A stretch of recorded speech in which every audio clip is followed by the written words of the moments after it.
구약 성경은 하박국 1장 1절에서 4절, 2장 1절에서 4절입니다. 선지자 하박국이 묵시로 받은 경고라. 여호와여, 내가 부르짖어도 주께서 듣지 아니하시니 어느 때까지리이까? 내가 강포로 말미암아 외쳐도 주께서 구원하지 아니하시나이다. 어찌하여 내게 죄악을 보게 하시며 패역을 눈으로 보게 하시나이까? 겁탈과 강포가 내 앞에 있고 변론과 분쟁이 일어났나이다. 이러므로 율법이 해이하고 정의가 전혀 시행되지 못하오니 이는 악인이 의인을 에워쌌으므로 정의가 굽게 행하여 지민이이다. 내가 내 파수하는 곳에 서며 성루에 서리라. 그가 내게 무엇이라 말씀하실는지 기다리고 바라보며 나의 질문에 대하여 어떻게 대답하실는지 보리라 하였더니 여호와께서 내게 대답하여 이르시되 너는 이 묵시를 기록하여 판에 명백히 새기되 달려가면서도 읽을 수 있게 하라. 이 묵시는 정한 때가 있나니 그 종말이 속히 이르겠고 결코 거짓되지 아니하리라. 비록 더딜지라도 기다리라. 지체되지 않고 반드시 응하리라. 보라, 그의 마음은 교만하며 그 속에서 정직하지 못하나 의인은 그의 믿음으로 말미암아 살리라. 아멘. 서신서는 디모데후서 1장 1절에서 9절입니다. 하나님의 뜻으로 말미암아 그리스도 예수 안에 있는 생명의 약속대로 그리스도 예수의 사도된 바울은 사랑하는 아들 디모데에게 편지하노니 하나님 아버지와 그리스도 예수 우리 주께로부터 은혜와 긍휼과 평강이 내게 있을지어다. 내가 밤낮 간구하는 가운데 쉬지 않고 너를 생각하여 청결한 양심으로 조상적부터 섬겨오는 하나님께 감사하고 내 눈물을 생각하여 너 보기를 원함은 내 기쁨이 가득하게 하려 함이니 이는 내 속에 거짓이 없는 믿음이 있음을 생각함이라. 이 믿음은 먼저 내 외조모 로이스와 내 어머니 유니게 속에 있더니 내 속에도 있는 줄을 확신하노라. 그러므로 내가 나의 안수함으로 내 속에 있는 하나님의 은사를 다시 부릴 듯하게 하기 위하여 너로 생각하게 하노니 하나님이 우리에게 주신 것은 두려워하는 마음이 아니요 오직 능력과 사랑과 절제하는 마음이니 그러므로 너는 내가 우리 주를 증언함과 또는 주를 위하여 갇힌 자 된 나를 부끄러워하지 말고 오직 하나님의 능력을 따라 복음과 함께 고난을 받으라. 아멘. 복음서는 누가복음 17장 5절에서 10절입니다. 사도들이 주께 여짜오되 우리에게 믿음을 더하소서 하니 주께서 이르시되 너희에게 겨자씨 한 알마단 믿음이 있었더라면 이 뽕나무더러 뿌리가 뽑혀 바다에 심기어라 하였을 것이요 그것이 너희에게 순종하였으리라. 너희 중 누구에게 밭을 갈거나 양을 치거나 하는 종이 있어 밭에서 돌아오면 그더러 곧 와 앉아서 먹으라 말할 자가 있느냐? 도리어 그더러 내 먹을 것을 준비하고 띠를 띠고 내가 먹고 마시는 동안에 수종 들고 너는 그 후에 먹고 마시라 하지 않겠느냐? 명한 대로 하였다고 종에게 감사하겠느냐? 이와 같이 너희도 명령 받은 것을 다 행한 후에 이르기를 우리는 무익한 종이라 우리가 하여야 할 일을 한 것뿐이라 할지니라. 아멘. 이것은 주님의 말씀입니다. 오늘 그 성령 강림 후 17번째 주일 예배에 참여한 여러분들에게 하나님께서 주시는 평화가 함께 하시기를 기원합니다. 이제 내일이면 추석인데 또 추석 명절도 즐겁게 또 행복하게 건강하게 또 어디 여행 다녀오시는 분들 안전하게 잘 즐거운 그런 시간 보내시기를 바랍니다. 제가 가끔 이제 말씀 전해 드릴 때 필로칼리아에 관한 이야기를 하잖아요. 도대체 이 필로칼리아가 뭐냐?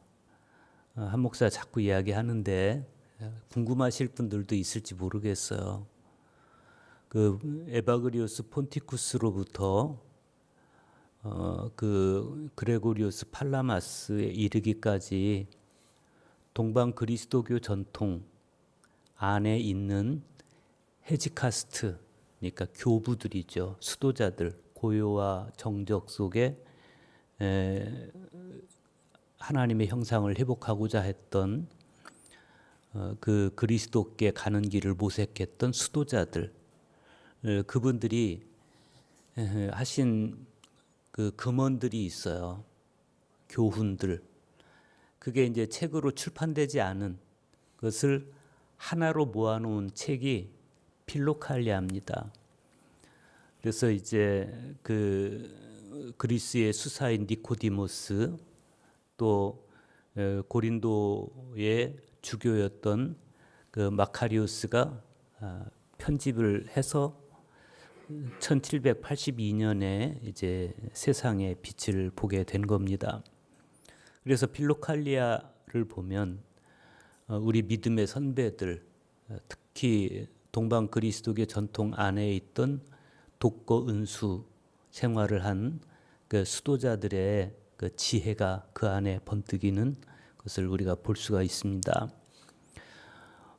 그 필로칼리아에서 성 시므온이 믿음에 관한 금언을 이야기해 줍니다. 믿음은 개인적인 자유의지의 능력에 종속되는 것이지만 하나님께서 주시는 선물이고 또 우리 본성의 특징이기 때문에 만일 우리가 마음을 다해서 믿음을 원한다면 그것은 그 믿음은 즉시 우리 안에서 활동하기 시작한다. 믿음이 우리 안에서 활동한다는 것은 성 시므온에 따르면 하나님에 대한 믿음이 행동에 의해서 확증된다. 그런 의미입니다. 오늘 우리가 성서 일과 안에서 그 신뢰들을 보게 됩니다. 먼저 구약 성경에서 하박국 선지자는 율법이 해이하고 정의가 전혀 시행되지 못하는, 그럼으로써 남유다에 만연해진 그 죄악을 보면서 하나님께 탄원합니다. 그러는 중에 마음이 교만하고 정직하지 못한 사람들과 달리 생명의 길을 믿음에 대한 고백에서 찾습니다. 보라, 그의 마음은 교만하여 그 속에서 정직하지 못하나 의인은 그의 믿음으로 말미암아 살리라 그랬어요. 믿음이 우리를 살게 한다. 서신서에서 사도 바울은 믿음의 아들 디모데의 거짓이 없는 믿음이 먼저는 그의 외할머니 로이스에게 있다가 훗날에는 그의 어머니인 유니게 안에 있다가 이제는 내 안에도 그 믿음이 있구나. 그걸 나는 확신한다. 그러면서 믿음으로 살아가는 삶이란 뭐냐? 능력과 사랑과 절제하는 마음이다라고 말씀합니다. 그런가 하면 복음서의 말씀에서 주님은 제자들이 우리에게 믿음을 더해 주십시오. 이렇게 말할 때 겨자씨 한 알만한 믿음만 있어도 마음속 깊이 뿌리박고 있는 지독한 우상들을 뿌리 뽑을 수 있다. 그리고 그 믿음으로 인해서 사람들은 결코 자기 주제를 넘어서지 않게 될 것이다 라고 말씀합니다. 이렇게 믿음이란 단지 어떤 고백적인 차원을 넘어서 우리 삶을 아름답게 이끌어가는 능력이라는 것이죠. 구약 성경을 먼저 보겠습니다. 오늘 구약 성경은 하박국 선지자의 이야기인데 이 하박국 선지자는 에레미야와 동시대 인물입니다. 이 하박국 선지자가 여호와께서 자기의 호소와 울부짖음에도 불구하고 왜 들어주시지 않느냐고 항변합니다. 여호와여, 내가 부르짖어도 주께서 듣지 아니하시니 어느 때까지니까? 내가 강포로 말미암아 외쳐도 주께서 구원하지 아니하시나이다. 그렇게 말해요. 그러니까 하박국의 이 항의에는 불쌍한 사람들을 향해서 불의를 저지르는 그런 사람들에 대한 분노가 서려 있습니다. 일찍이 다윗도 비슷한 어조로 여호와여 어찌하여 멀리 서시며 어찌하여 환난 때 숨으십니까? 그러면서 하나님께 항의한 적이 있어요. 하지만 정확하게 말하면 항의라기보다는 그 불의한 일에 책임이 있는 자들에 대한 분노, 그리고 불의한 자들이 왜 처벌받지 않습니까? 이 의아심을 그 안에 담고 있는 겁니다. 하박국이 눈으로 보는 현실은 처절했습니다. 하박국은 자기가 눈으로 본 것을 이렇게 말해요.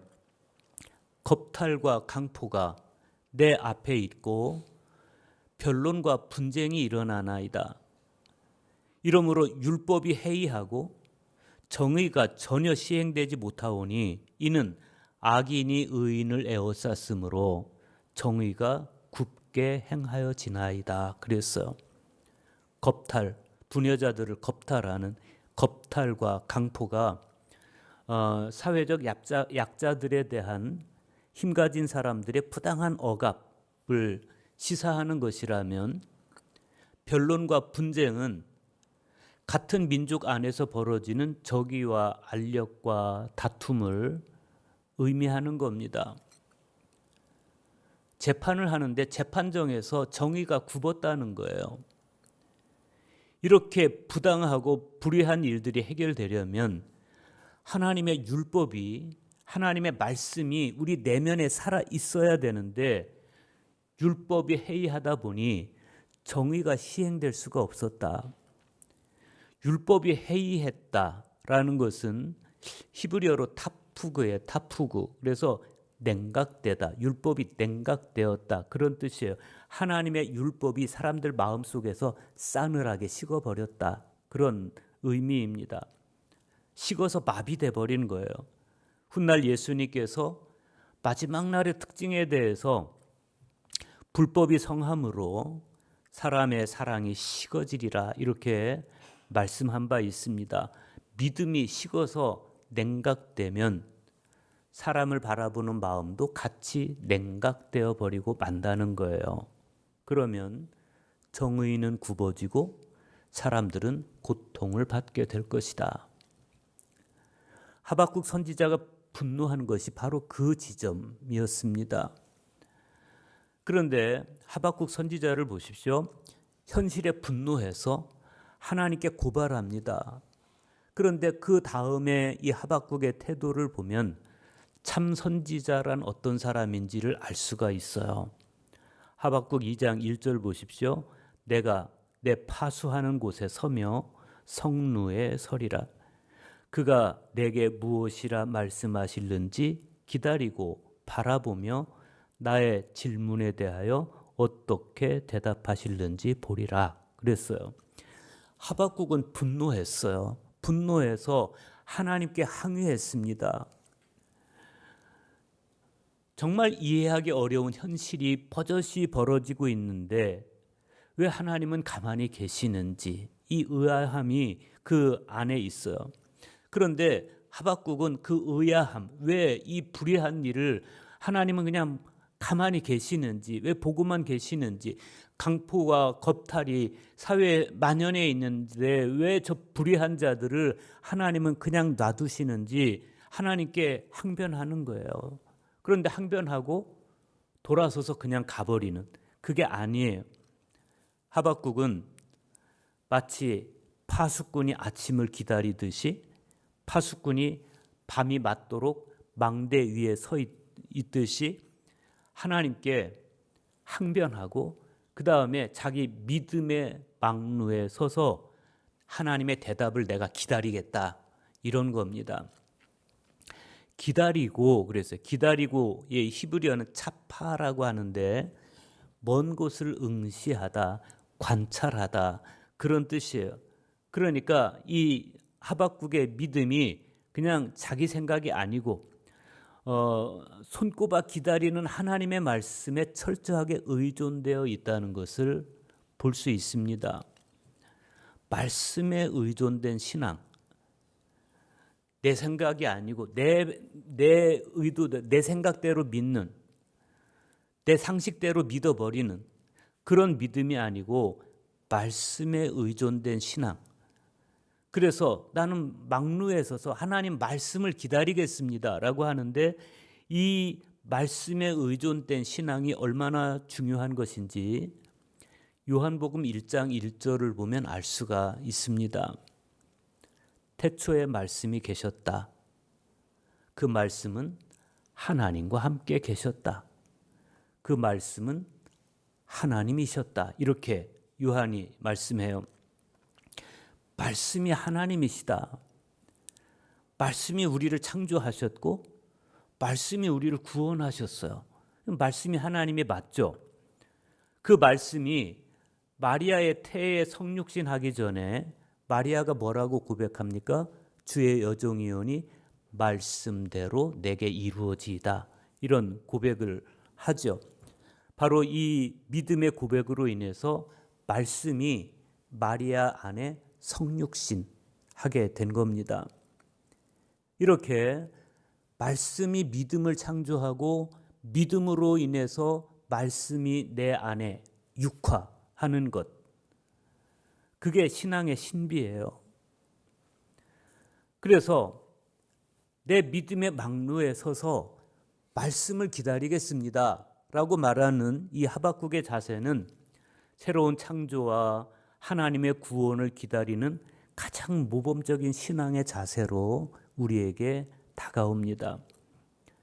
그런데 그런 하박국에게 하나님께서 정말 말씀을 하시는 거예요. 말씀이 들려와요. 그게 이제 2절에서 4절의 말씀인데, 너는 이 묵시를 기록하여 판에 새기되, 판에 명백히 새기되 달려가면서도 읽을 수 있게 하라. 이 묵시는 정한 때가 있나니 그 종말이 속히 이르겠고 결코 거짓되지 아니하리라. 비록 더딜지라도 기다리라. 지체되지 않고 반드시 응하리라. 보라, 그의 마음은 교만하며 그 속에서 정직하지 못하나 의인은 그의 믿음으로 말미암아 살리라. 이게 이제 들려온 말씀이에요. 하나님께서는 하박국에게 묵시를, 그러니까 내가 너에게 주는 이 말씀을 판에 새겨서 기록해서 판에 새기라고 말씀하십니다.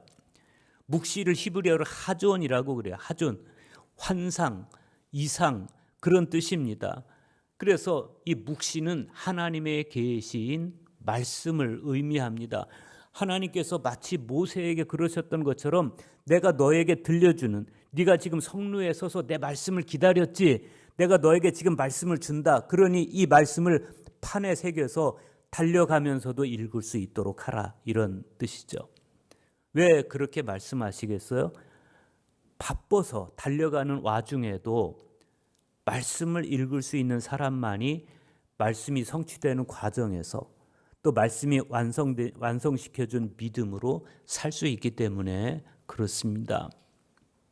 똑같은 이유로 헨리 나웬도 영성 수업에서 말씀을 경청하는 태도에 관한 이야기를 해요. 헨리 나웬에 따르면 하나님의 말씀을 경청하는 것은 하나님의 살아있고 창조력 있는 말씀에 마음을 연 사람의 중심적인 태도입니다. 그런데 대개의 사람들은 마음이 교만해서 하나님의 말씀을 내면에 담아두지를 못해요.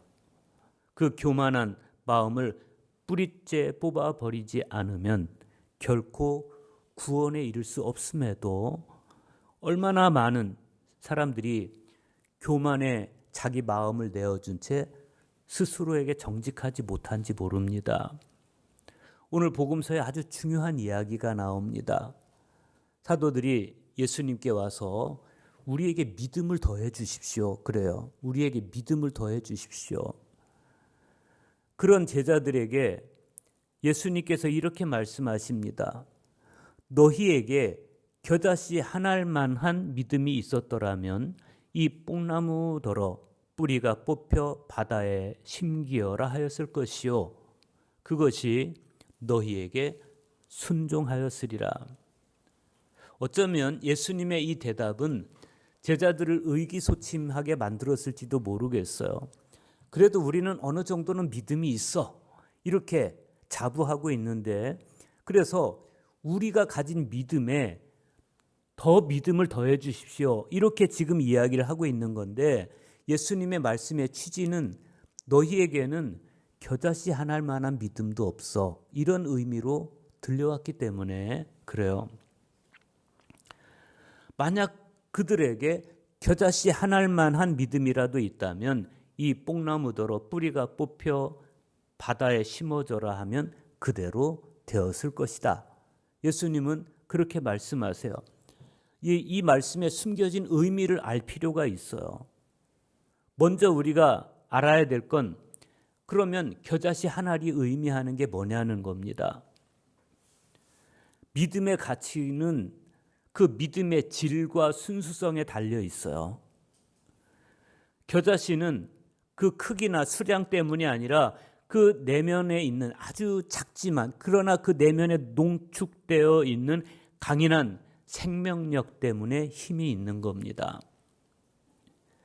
그러니까 예수님께서 제자들에게 하시려는 말씀은 너희들의 믿음은 겨자씨 안에 있는 생명력처럼 강인한 생명력이 있는 믿음이어야 한다. 이런 뜻이죠. 그러면 겨자씨같이 생명력이 있는 믿음이 과연 내 안에 있는지 없는지 뭘로 알 수 있어요? 그건 내 안에 말씀이 있는지 없는지를 보면 알 수 있어요. 하박국이 내가 내 성루에 서서 기다리겠다. 하나님 말씀을 기다리겠다. 이런 자세로 내가 말씀을 기다리는 사람인지 내가 말씀이 내 안에 있는 사람인지 여부를 통해서 알 수 있다는 겁니다. 하나님의 말씀이 내 안에 계셔서 나를 새로이 창조하실 뿐만 아니라 말씀이 나를 견고한 믿음과 구원으로 이끌고 계시는지를 우리는 확인해야 된다. 검증해야 된다. 말씀이 마리아의 태에 성육신해요. 어떻게 가능했습니까? 주의 여종이오니 말씀대로 내게 이루어지이다. 이 순종을 통해서 말씀이 인카네이션, 성육신을 한 거예요. 마리아에게 인간이 되어서 온 거예요. 그렇듯이 말씀이 우리에게도 성육신 하셔야 되는 겁니다. 말씀이 우리 안에 그리스도로 오시는 거예요. 그래서 말씀대로 내게 이루어지고 있는지를 우리는 검증해야 된다. 확인해야 된다. 만약에 말씀이 내 안에 계셔서 말씀이 나를 새로 창조하시고 말씀대로 이루어지는 일이 내 영혼 안에서 이루어지고 있다면 그러면 내 안에 있는 뽕나무는 뿌리채 뽑혀질 것이다. 그러면 그 뽕나무가 뭐예요? 뽕나무 뿌리가 의미하는 바는 뭐냐? 우리가 지난 몇 주 동안 봐왔던 복음서의 맥락에서 볼 필요가 있습니다. 우리가 지난 몇 주 동안 봤던 맥락 안에서 보면 예수님께서 당시 바리새인들과 서기관들을 향해서 불의한 청지기의 비유를 들려주시고 부자와 거지 나사로의 비유를 들려주셨어요. 왜 그랬을까? 너희 자신에게 속지 말아라. 너 자신에게 속지 말고 너희 내면에 뽕나무 뿌리처럼 깊이 자리 잡고 있는 교만과 탐욕 그리고 이기적인 자아를 봐라. 그런 의미로 말씀을 하신 거예요. 바리새인들, 서기관들에게. 겨자씨 한 알만한 믿음이 있다면 너희 마음속에 깊숙이 뿌리 박고 있는 그 지독한 우상들을 뿌리 뽑을 수 있을 것이다. 그렇게 자기 안에 있는, 자기 내면에 깊이 뿌리 박고 있는 이 우상들이 뿌리채 뽑혀야만 비로소 그리스도 안에서 참된 자아상의 눈을 뜰 수 있을 것이고, 그러면 탕자가 아버지께 달려가서 아버지의 품에 안기듯이 하나님께 돌아가서 하나님의 품에 안기게 될 것이다. 이런 말씀입니다. 오늘 서신서에 그런 사람이 나오죠. 디모데라는 사람, 믿음의 아들 디모데. 사도 바울이 사랑하는 아들 디모데에게 라면서 디모데에게 아주 살가운 그런 편지를 보냅니다. 비록 육체로 낳은 아들은 아니지만 믿음 안에서 낳은 아들이기 때문에 사랑하는 아들 디모데, 이런 표현을 씁니다. 그런 디모데에게 바울이 편지를 쓰는데 바울이 디모데의 믿음을 칭찬해요. 거짓 없는 믿음이라고 말해요. 거짓 없는 믿음. 디모데는 신실한 신앙인이었습니다. 진실했어요. 디모데는 바나바가 떠난 후에 사도 바울이 선교의 동역자로 발굴한 인물입니다. 그런 디모데에 대해서 바울이 이런 말을 해요. 나는 그대의 눈물을 기억하면서 그대를 보기를 원합니다. 그대를 만나봄으로 나는 기쁨이 충만해지고 싶습니다. 나는 그대 속에 있는 거짓 없는 믿음을 기억합니다. 이렇게 편지를 씁니다. 바울이 디모데에게서 본 거짓 없는 믿음이란 문자적으로 위선적이거나 거칠에 없는 믿음이라는 뜻입니다.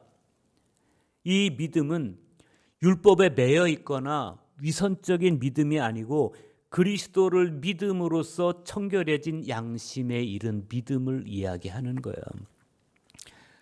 당시에 거짓 교사들에게 미혹돼서 순수함을 잃고 위선적인 믿음을 가졌던 바리새인들이나 또 이런 사람들과 대조적으로 디모데의 믿음은 순수하고 진실했다. 그걸 바울이 칭찬하는 거예요. 디모데의 이런 믿음은 먼저는 외할머니 로이스에게 있다가 훗날에는 그 어머니 유니게 안에 있는 믿음이었는데, 야, 지금은 네 속에도 있구나. 이 거짓 없는 믿음이 네 안에도 있구나. 이렇게 칭찬을 하는 겁니다. 그리고 이어지는 말씀에서 바울은 내가 나의 안수함으로 네 속에 있는 하나님의 은사를 다시 불릴 듯 하기를 원한다. 이렇게 말씀합니다. 그러면서 믿음으로 살아가는 삶에 대해서 이야기를 해요. 디모데후서 1장 7절에서 9절입니다. 두려워하는 마음, 믿음으로 살아가는 삶이란 두려워하는 마음이 아니요 오직 능력과 사랑과 절제하는 마음이니, 그러므로 너는 내가 우리 주를 증언함과 또는 주를 위하여 갇힌 자 된 나를 부끄러워하지 말고 오직 하나님의 능력을 따라 복음과 함께 고난을 받으라. 하나님이 우리를 구원하사 거룩하신 소명으로 부르심은 우리의 행위대로 하심이 아니요 오직 자기의 뜻과 영원 전부터 그리스도 예수 안에서 우리에게 주신 은혜대로 하심이라 그랬습니다. 우리 안에 간직된 말씀이 겨자씨 하나만한 믿음을 열매 맺었다면 그 믿음의 성령께서 오셔서 현존하실 때 우리는 능력과 사랑과 절제의 열매를 맺게 될 것입니다. 그 열매는 아름답고 진실할 것입니다. 어쩌면 사람들은 그 열매에 감동해서 우리에게 칭찬과 감사를 표할지도 모르겠습니다. 하지만 사람들이 내 믿음을 칭찬할 때 그 칭찬은 강력한 유혹임을 우리는 알아야 됩니다. 그럴 때 우리는 내 믿음을 자랑하고 싶은 유혹에 사로잡히게 되는데, 이런 유혹의 마음 빼앗기지 않으려면 우리는 다시 말씀으로 돌아와야 될 것이고 말씀을 통해서 자신을 꾸짖어야 됩니다. 에바그리우스 폰티쿠스는 유혹을 거스른 싸움에서의 그리스도인의 길에서 우리 주 예수 그리스도께서 우리 구속에 필요한 모든 것을 우리에게 마련해 주셨고 우리가 뱀과 전갈을 밟고 원수의 모든 힘을 억누르게 하셨다라면서 우리는 성경에서 시작하여 그들에게 대응한다 이런 말씀을 해요. 이 모든 것이 우리와 함께 계시는 말씀으로 인해서 우리 믿음이 겨자씨 한 알처럼 그렇게 성장해가는 과정입니다. 이 믿음의 여정을 우리는 계속 걸어가야 될 것인데 이 믿음의 여정을 끝내고 하나님 앞에 서서 오늘 복음서에 등장하는 종처럼 보잘것없는 종입니다. 그저 할 일을 했을 뿐입니다. 라면서 겸손해 할 수 있는 그런 진실한 믿음의 사람들이 다 될 수 있기를 간절히 소망합니다. 기도하겠습니다.